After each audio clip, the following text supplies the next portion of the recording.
Hindi short hand की practice dictation 90 शब्द प्रति मिनट गति से डिक्टेशन 5 सेकंड में शुरू होगी।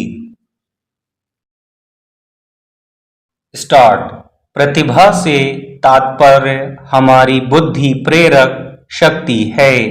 प्रतिभा वह ईश्वर प्रदत्त वृत्ति है जिससे प्रेरणा ग्रहण करके हमारी चिंतन पद्धति चलती है। प्रतिभा वस्तुतः श्रेष्ठ आचरण और रचनात्मक कार्यों के मूल में स्थित प्रेरणा है। उसके अनुसार हम अपने कार्यक्रम की योजनाएं बनाते हैं। अपनी योजनाओं को कार्यान्वित करने के लिए हमें प्रयत्न का पुरुषार्थ करना होता है। प्रयत्न करते समय हमारे मार्ग में बाधाएं एवं कठिनाइयां आती हैं। हमें उन बाधाओं को दूर अथवा पार करना होता है। इसके लिए आवश्यक है कि हम कठिनाइयों से घबराएं नहीं तथा अपनी गलतियों से शिक्षा ग्रहण करें और नए उत्साह के साथ प्रयत्नशील बने रहें।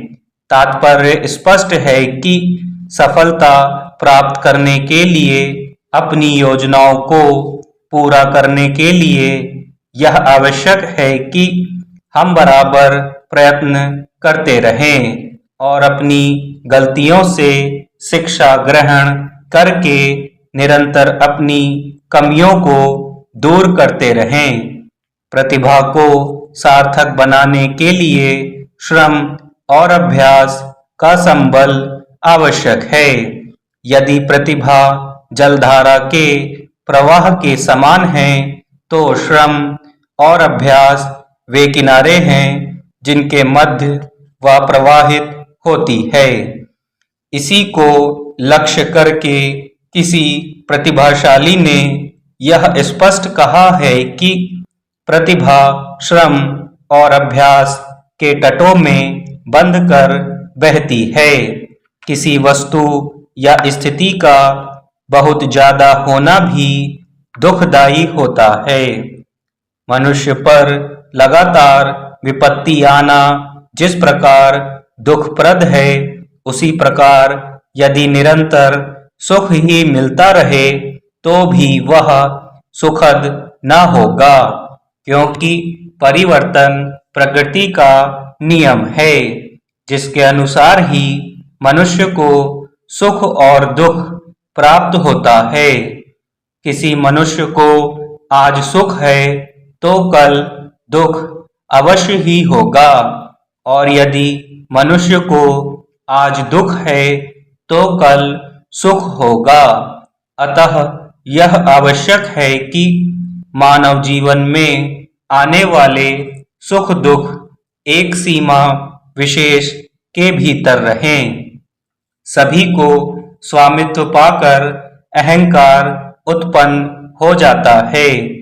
प्रत्येक मनुष्य चाहे वह अत्यंत मूर्ख एवं गुणहीन हो, परंतु यदि उसे अत्यंत धन प्राप्त हो जाए अथवा वह किसी का स्वामी बन जाए तो वह अवश्य गर्वयुक्त बन जाएगा। ऐसा मनुष्य बिरला ही होगा जो प्रभुता पाकर गर्व ना करे।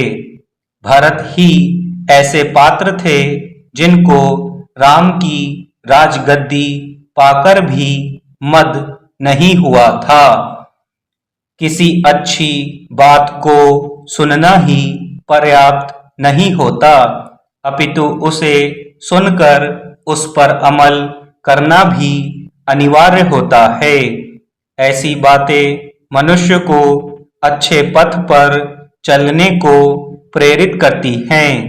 इसीलिए हम महापुरुषों तथा ज्ञानी जनों की बातों को सुनते और पढ़ते हैं, लेकिन इन बातों को केवल सुन लेने या पढ़ लेने से ही काम नहीं चलता, अपितु उनके मर्म को समझना या उनके अनुरूप आचरण करने से काम चलता है।